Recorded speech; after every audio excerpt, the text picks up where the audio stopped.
On va maintenant au Bénin à la reprise. 33,43% de réussite au bac 2. Pourquoi tant d'échecs? C'est la question. Les résultats du baccalauréat 2018 sont tombés donc le 10 août dernier au Bénin. Le taux d'admissibilité au niveau national est donc de 33,43%, une baisse conséquente si on compare ce taux à celui de 2017 qui était de 41,8%, qui n'est même pas un bon taux. Le directeur de l'Office du bac a donné hier les résultats. Donc le littoral... Bon, il y a le classement par département au Bénin, mais des taux comme ça, en guise de comparaison, quand vous prenez le bac français, on toise cette année les 90%. Qu'est-ce qui se passe dans les pays francophones, le Togo, le Bénin et autres, la Côte d'Ivoire, tout ça, on est dans le peloton des faibles. Voilà, vous venez de le dire. Il ne faut pas aller loin, nous avons les mêmes résultats. C'est l'exemple du Bénin. C'est la même chose chez nous, c'est la même chose un peu partout. Vous savez que le système éducatif aujourd'hui souffre de beaucoup de choses. S'il faut citer, il y a aussi le problème de la précarité qui amène aujourd'hui dans presque tous ces pays-là les enseignants à faire en sorte que leurs conditions de vie soient meilleures. Et généralement, leurs vis-à-vis n'accèdent pas à leurs revendications et cela donne droit à beaucoup de mouvements. Mais bien avant cela, vous savez que le système éducatif aussi est en train de subir une métamorphose, je ne vais même pas dire une transformation. Les programmes que nous avons connus, et peut-être certains bien avant nous, ne sont plus les mêmes maintenant. Donc le système éducatif n'est pas... Bon, est-ce que les programmes ont changé? C'est quasiment la même chose. Bon, les programmes sont, mais le système de transmission n'est plus la même chose. Et donc, il faut que ce système-là soit d'abord maîtrisé par ceux qui sont chargés de dispenser l'enseignement. Parfois, il faut mettre du temps pour cela. Parfois, eux-mêmes, ils ne s'y retrouvent pas. Ajouter à cela la technologie. Aujourd'hui, vous savez, c'est à notre temps. Enfin, moi, j'ai connu un peu la télévision, mais bien avant... C'était blanc-noir à l'époque. Alors, nous, voilà, blanc-noir un peu. Voilà. Donc, lorsque vous êtes un élève et que, après les écoles, vous n'avez pas grand-chose à faire et que vous devez vous concentrer, parce que l'école aussi, c'est la concentration, vous devez vous atteler à vos études et très souvent, les gens se concentrent et ils vont loin. Aujourd'hui, les élèves ne sont plus comme ceux d'hier. Dès qu'on finit, on sort de l'école. Si ce n'est pas le cinéma, avant c'était le cinéma, aujourd'hui vous avez les films, les vidéos sur les téléchargeables, les applications pour ça. Et vous avez donc tout ce que nous sommes en train de faire aujourd'hui que les enfants suivent. Vous avez les WhatsApp qui sont les réseaux sociaux. Donc les enfants ne se donnent pas véritablement à l'éducation telle qu'on l'a toujours connue avant. Et mieux, l'éducation de base. Vous savez que pour que vous puissiez être véritablement un homme formé, c'est depuis la base, c'est-à-dire le primaire. Et on avait, quoi qu'on en dise, une éducation solide au primaire. Dans le temps, vous avez la capacité, vous pouvez trouver quelqu'un qui n'a que le CPD, mais il va tenir. Aujourd'hui, vous trouvez des gens qui ont le bac, mais qui écrivent difficilement le français. Donc, c'est tout un problème. Donc, après, depuis les années 70, vous prenez par exemple le cas du Togo, il y a eu ce qu'on a appelé la réforme de l'éducation 75, je crois. 75 qui a été faite en 1975. Jusqu'à l'époque où nous sommes en train de dire, à un moment donné, par exemple, les gouvernants, chez nous, par exemple, on pensait qu'il fallait faire les États généraux. Donc, je crois que comme... C'est annoncé, c'est jamais venu. Je crois que par rapport clairement à votre question, les pays francophones, je crois qu'il est temps de faire ce qu'on appelle les états des lieux. Sinon, ça va être catastrophique. Alors, Pasteur Edo, c'est parce que les apprenants d'aujourd'hui ont trop de distractions à leur portée qui explique ces résultats? Non, vous savez que nous héritons, il a dit, nous héritons un programme, un système colonial. C'est colonial. Mais alors que dans les métropoles aujourd'hui, dans ces pays-là... il y a des réformes de l'éducation chaque 5 ans. Il y a des réformes, justement. Pour nous, depuis 1975, vous convenez avec moi que ça fait presque un siècle. Non, ça fait 75, bon, peut-être... Oui, bien sûr, 25, bien sûr, vous voyez. Donc 25 ans et plus 18. Ça fait 40, bien sûr, ça fait presque 2 générations. Presque un demi-siècle. Donc rien n'a bougé. Et quand vous dites que est-ce que c'est les apprenants, non, mais c'est même plus à 4 niveaux. Au niveau du gouvernement, où les moyens ne sont pas donnés aux enseignants. Les moyens ne sont pas donnés. Vous voyez les conditions, les infrastructures dans lesquelles les gens évoluent. Prenez, même au lycée, vous prenez les établissements où le toit, tout est délabré, et quand il pleut, les élèves doivent rentrer à la maison. Quand les pluies s'annoncent, même les enseignants disent, rentrez chez vous, au primaire, au collège, comme au lycée, même à l'université, vous savez ce qui se passe là-bas. Donc, les conditions ne sont pas réunies pour que les enseignants, d'abord les infrastructures ne sont pas là, leurs conditions de vie n'y sont pas tellement. C'est vrai que ces derniers temps, il y a eu quand même des efforts qui sont faits, même si on en demande encore, il y a eu des efforts qui sont faits. Il faut aller encore plus, il faut faire encore davantage. Donc quand vous prenez, même si c'était parents aussi, ils n'ont pas de moyens, c'est vrai, mais ils ne tiennent pas compte de l'éducation de les enfants. On les envoie à l'école, on va les chercher, on va les déposer. Il n'y a pas de suivi à la maison. Alors que c'est ça même le fondamental. Parce que l'enseignant donne, mais il faut que les parents suivent. Qu'est-ce qui se fait à la maison? Mais quand on laisse toutes les attitudes aux enfants, on dit, bon, maman va dire, d'abord, il y a 2 voix qui éduquent. Il y a papa qui dit autre chose, maman qui dit le contraire. Vous voyez que là, déjà, les enfants sont confondus. Ça pas le choix, ce qu'il faut faire. Est-ce que c'est pour suivre maman ou c'est pour suivre papa? Et finalement, l'enfant choisit le tien, sa propre voie, mais qui est destructrice, qui est catastrophique. Alors, quand vous prenez, j'ai parlé des enseignants, j'ai parlé des enfants, j'ai parlé des parents, donc vous voyez, c'est à 4 niveaux. Maintenant, quand vous prenez les enfants, mais c'est vrai avec la nouvelle technologie, et nous, dans les pays francophones, quand vous prenez les pays anglophones, le système est très simple. Prenez le système anglophone, très simple. Moi, j'ai eu la chance d'enseigner une fois au Ghana, dans des écoles privées, au Ghana pendant le temps de la grève. J'ai compris quand même que c'était très facile. Oui. Et moi, ça me permettait... C'est aussi ça le reproche qu'on fait à l'éducation système francophone. C'est trop lourd. C'est trop lourd parce que là, déjà, au CEGDA, vous avez ce qu'ils appellent Vocational School. Oui. Donc, c'est ça, c'est les aptitudes. On prépare les gens à rentrer dans les trucs de formation, déjà au niveau de collège. Même à l'école primary school. Donc, vous voyez déjà, il y a déjà dès le bas âge, ils sont équipés. Oui. Pour savoir exactement qu'est-ce qu'ils vont être demain. Ce n'est pas le cas chez nous. Ou qu'est-ce que ça c'est à nous de dire Royaume-Uni, Scandinavie. Vous voyez, qu'est-ce qu'on apprend? Les Scandinaves ne connaissent pas le Togo, ne connaissent même pas l'Afrique. Mais nous, on va connaître tous les pays scandinaves. On va connaître le Royaume-Uni. On va connaître les États-Unis, la France, la population de la France, tout ça là. Mais ça sert à quoi? D'une manière, dans la connaissance générale, on peut finir par savoir tout ça. Ouais. Aujourd'hui, on peut finir par savoir tout ça. On n'a pas besoin d'en faire une matière. Mais c'est ce qu'on fait. Donc, je crois quand même qu'il faut réformer le système. Et les États généraux ont annoncé depuis là. Bon, c'est vrai, on parle du Togo, mais là, c'est le Bénin. Je ne sais pas s'il y a des États généraux qui sont annoncés là-bas. Ils ont quand même un bac relativement facile. Je le dis parce que moi, j'ai fait les 2 bacs. J'ai fait le bac Togo, le bac Bénin la même année. J'ai eu les 2 et j'ai eu une mention là-bas. C'est beaucoup plus facile qu'ici. Au Bénin, c'est vrai quand même qu'avec 33,43% par rapport à l'année dernière qui était de 41%, je crois que même quand vous prenez la sous-région, pour le Togo, ce n'est pas encore sorti. C'est vrai qu'au Togo, des fois, c'est comme si on fait pour arrondir des fois les angles. Pour arrondir les fois des angles, pour faire de telle sorte que nous puissions aller jusqu'à 50%, pour donner l'impression comme si, oui, avec les grèves, avec tous les débrayages que nous avons, et que dans la sous-région, c'est ce que nous avons dans les pays. Donc, c'est-à-dire que c'est très dangereux pour nous, c'est catastrophique pour nous si l'éducation. Il a dit tout à l'heure, moi j'ai un oncle qui a seulement son CPE. Chers amis. Ils enseignent jusqu'à la retraite. Chers amis, ne hésite pas à l'approcher. Avant de le comprendre, il faut un dictionnaire. Avant de le comprendre, il faut un dictionnaire. Dès qu'il va commencer à parler, nous tous, nous allons chercher un dictionnaire.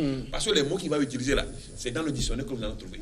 Donc, c'est dire que, comme il a dit, le mot de transmission aujourd'hui n'est plus le... Et c'est comme ça dans la société. Alors, finalement, si on tient compte du mode de transmission, c'est pas la faute aux élèves.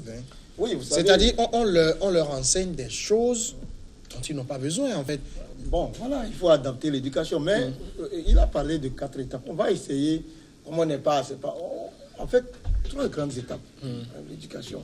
Vous avez la responsabilité, souvent les gens parlent des enseignants. Il n'y a pas que les enseignants. Il a dit tout à l'heure, à part les enseignants, vous avez l'élève lui-même. Vous avez l'élève, vous avez l'enseignant, l'élève, c'est pour cela qu'il a... Vous avez le parent. Oui, à la maison.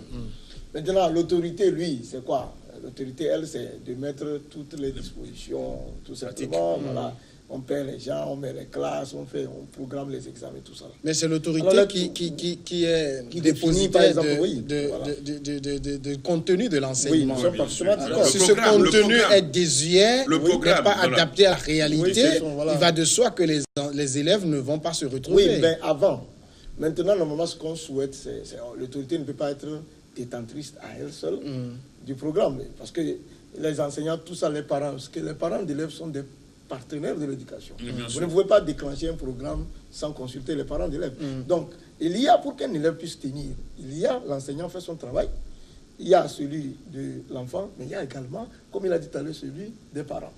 Au-delà de ça, on va chapeauter donc l'autorité.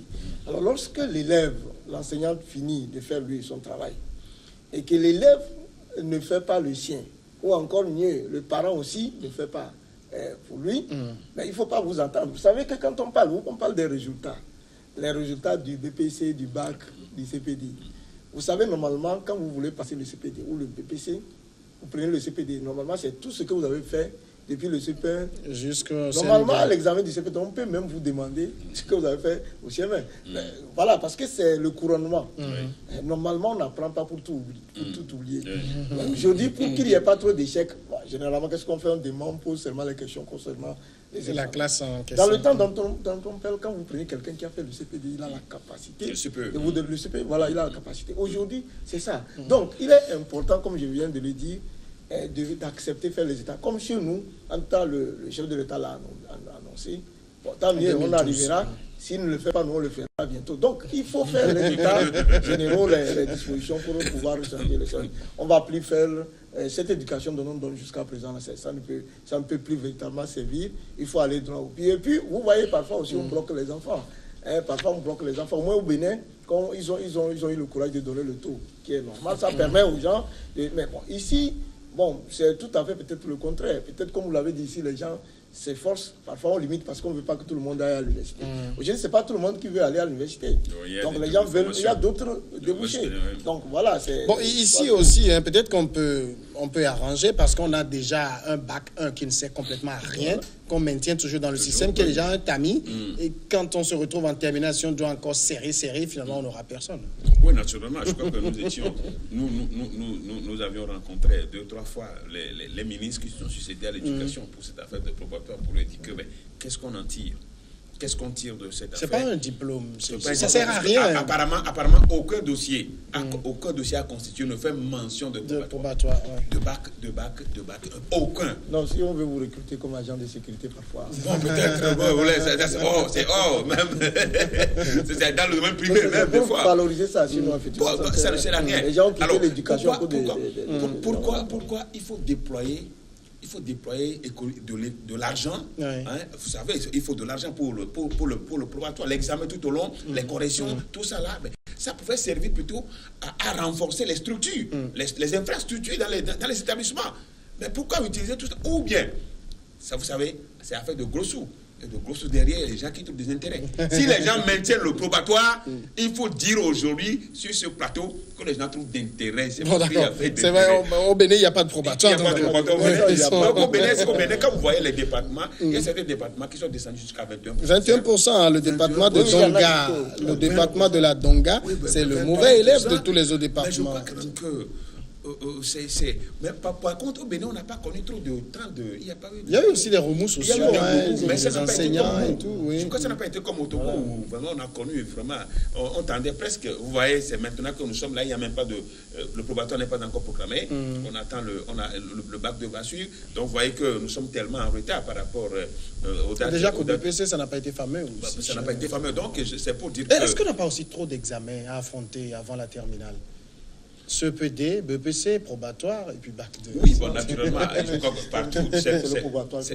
Oui, peut-être c'est le probatoire qu'il faut supprimer. Sinon, le reste, le premier cycle doit être sanctionné par un diplôme, le deuxième cycle, et puis bon, le troisième cycle. Donc, naturellement, c'est ce qu'il faut. Mais je crois qu'il faut adapter. Il faut adapter notre système à ce type de formation, emploi. Il faut qu'il y ait l'adéquation, formation, emploi. Oui, c'est ce que nous disons. Vous savez que même chez nous, à l'université, vous savez qu'il y a actuellement, les études doctorales sont suspendues. Vous savez, vous ne pouvez plus faire la thèse, même le master. Même les masters qui ont été suspendus. Donc, le président de l'université l'a dit clairement, il n'y a pas de moyens, il suspend les choses, tout ça. Donc, c'est un problème général. Donc, il faut véritablement aller aux états généraux de l'éducation. Alors, il y a aussi quelque chose... Ce qui m'a intéressé, Samuel, je crois que c'est la bonne foi des autorités béninoises à proclamer, à donner les chiffres tels qu'ils sont, afin qu'elles puissent cerner. Bon, là-bas, je rappelle qu'au Bénin, les résultats sont proclamés à la radio. C'est la radio nationale et on donne les résultats par département. Il n'y a pas de... Alors, il y a aussi quelque chose, une idée peut-être qu'on colporte dans nos pays ici, c'est que quand le taux est faible, on dit oui, notre bac, il est bon parce que c'est un bac dur. Non, c'est pour limiter... Vous venez de dire qu'en Europe, en France particulièrement, les gens sont à 80, 88, 90%. Voilà, c'est-à-dire que nos autorités aussi, c'est l'échec. La promotion de l'échec? Oui, non, c'est-à-dire que c'est l'échec de l'éducation. Il n'y a pas de vision autour. Vous voyez? Donc, ceux qui ont géré nos États depuis n'ont pas fait les prévisions tenant compte de la démographie dont je venais de parler. Aujourd'hui, vous savez, il y a beaucoup de... Quand souvent, je m'amuse à dire à mes amis que, bon, voilà, quand ceux qui sont à bas dans le même jour, prenez 5-10 minutes, vous arrivez au lycée de Touquin, vous garez votre moto, vous attendez à midi, vous voyez les élèves sortir. Vous allez voir la masse direct. Le lycée de Touquin, vous multipliez ça par le nombre de lycées que nous avons à Lomé. Vous prenez le collège. Vous multipliez ça par le nombre de collèges-lycées que nous avons sur toute l'étendue du territoire. Ils vont devenir quoi demain? Voilà, c'est la grande question. Et lorsque vous ne faites pas des prévisions, aujourd'hui, bon voilà, c'est quand on ne veut pas que... Parce que l'université, même déjà, vous voyez, ça n'arrive plus à continuer. Au Togo, on n'a que 2 universités. Publiques. Les privés, il y en a beaucoup avec des scolarités énormes. Et puis voilà, c'est ça. Demain, n'importe qui ne pourra plus aller à l'école. Si vous n'avez pas, ne prenez pas les dispositions, votre enfant ne pourra pas. Donc, la situation est telle qu'il faut faire les états généraux. L'école d'hier n'est pas celle d'aujourd'hui. Donc il y a d'autres paramètres qui sont entrés en jeu. Et ces paramètres-là, si on ne fait pas attention pour les revoir. Vous savez par exemple que les droits de l'homme que nous tous nous chérissons sont aussi stricts. En ce qui concerne l'éducation, nous on a été, on dit, bon voilà, lorsque vous n'êtes pas les choses, on doit vous corriger un tout petit maintenant, en tant qu'enseignant, vous interdit. Le bâton. Alors il y a aussi ça, c'est un débat. Nous avons été des élèves battus, donc des élèves intelligents. Est-ce qu'on fait ce lien-là? Oui, mais parce que, oui, c'est vrai, il faut faire le lien. Parce que les exercices qu'on vous donne, les devoirs de maison qu'on vous donne, gare à vous si vous ne le faites pas. Aujourd'hui, il n'y en a pas. Aujourd'hui, personne n'oblige. Enfin, on fait semblant de dire faites-le, mais si les gens ne le font pas, le bâton ne parle pas. Bon, donc, ce qui fait qu'on est à jour au jour le jour. Et chaque fois qu'il y a des devoirs, tu es obligé de les faire. Et cela, ça a préparé, ça nous a préparé, motivé à l'excellence. Mais ce qui n'est pas le cas, aujourd'hui. Donc, cette affaire de bâton, c'est vrai quand même qu'on parle des droits de l'homme, Vous savez, en Occident, c'est vrai quand même, il y a une éducation comme ça.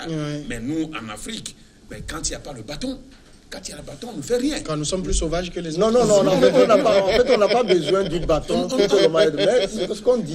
L'autorité de l'éducation, l'enseignant. Vous savez, dans le temps, il suffit de voir votre enseignant de loin. Vous cachez. On se cachait. Bien sûr. Aujourd'hui, vous allez rentrer quelque part, vous voyez votre élève assis, il boit la bière, il vous voit, vous êtes tranquille. Il pourra vous payer même une bière. Il va dire, maître, venez, face à tous ces enjeux-là, il est important de s'asseoir et voir mais quel type d'éducation il faut donner. Est-ce qu'il faut... C'est-à-dire, est-ce que la société perd ses repères? Oui, bien sûr. L'autorité, le respect de l'autorité. Bien sûr. On tend vers la perte de... Voilà, ça fait que autant de choses. Voilà, vous sortez votre fille, tout ça là qui sort de la maison, qui vous trompe, tout ça là, et soit même mini-jeep, se promène, après revient. Donc, c'est autant de choses. Il faut revoir la nouvelle forme d'éducation au Togo, en Afrique, partout. Et faire en sorte que les valeurs reviennent. Ces valeurs, c'est lesquelles? C'est les bâtons? Non. Parce que je rappelle qu'il y a des gens qui se font, des organisations de la société civile spécialisées en l'éducation, qui se font le chantre de l'éducation l'éducation sans bâton. Non, de toute façon, moi je suis défenseur des droits de l'homme, mais cette affaire de bâton, parce qu'il faut châtier celui qu'on aime, il faut le châtier. Il faut le châtier, on peut le châtier, on peut le dire, mais on peut le corriger, il faut corriger l'enfant. Il y a aussi moult moyens de châtier. Oui, bien sûr. Des élèves qui giflent les enseignants. Moult moyens, mais ce qui nous convient. Ce qui nous convient. C'est-à-dire, vous semblez dire que le noir est rebelle. Non, pas le noir est rebelle, je ne sais pas ce que je dis, mais ça fait partie de notre culture de base. Nos vieux, nos aïeux, nos grands-parents, c'est ça. Et il faut toujours corriger pour vous redresser, pour que demain, vous ne soyez pas un déviant social. Il faut vite faire, parce qu'il y a un danger même qui va venir se greffer. Vous savez, avant, dans nos écoles en Afrique, nous, ce qu'on appelle la violence, on ne connaît pas. Dans les écoles. Les violences dans les milieux scolaires. Oui, les violences, les enfants peuvent vivre ça. Les agressions. Aujourd'hui, vous avez la violence en milieu scolaire. Ce n'est pas nos valeurs. Donc, c'est pour cela qu'il faut faire les états généraux et repositionner. Et adopter et se repositionner pour l'éducation de base dont les gens vont avec des couteaux dans les poches, tout ça là. C'est pas nous ça. C'est pas nous ça, l'Afrique. Alors, si on parle, c'est vrai, on parle de tout le système, mais est-ce que les enseignants d'aujourd'hui sont aguerris aux nouvelles réalités de l'enseignement? C'est vrai, vous savez qu'on dit souvent que l'enseignement, il y a des gens qui y vont pas sacerdoce, c'est-à-dire il y a la vocation d'enseigner. Et puis n'oublions pas, il y a une précision que je voudrais donner, par exemple, ces genres de taux, on met tout ensemble, établissement privé comme public. Or, le privé aujourd'hui, on recrute n'importe qui n'a pas suivi de pédagogie, qui ne connaît pas les b.a.-ba de l'enseignement et qu'on injecte dans le système. Oui, dans le secteur privé, c'est vrai qu'il y a un problème. Mais vous savez, dans le secteur, dans les établissements privés, il y a d'abord la scolarité qui est énorme. Il faut payer de gros sous. Et ça fait que on paye à certains niveaux, on paye mieux certains enseignants. Et les résultats sont là. D'abord, ils ne sont pas trop nombreux. Vous voyez l'effectif. Vous voyez l'effectif. L'effectif dans certains établissements. Moi, je connais ces établissements où les gens sont 15, 20. Et là, mais pour la petite histoire, moi, j'ai déjà enseigné dans un établissement privé où j'ai eu 140 dans une classe. Oui, 140, c'est exceptionnel. Non, par rapport à ce que dit M. C'est exceptionnel. Il faut nuancer. Vous savez, les établissements, quand vous prenez même certains résultats au Togo, par exemple, les écoles privées sont les meilleurs élèves viennent des écoles privées. Ils viennent des écoles privées. Ils font de très bonnes choses. C'est pas... Alors, c'est comme il a dit, on recrute n'importe quoi. C'est vrai que l'éducation, il faut avoir...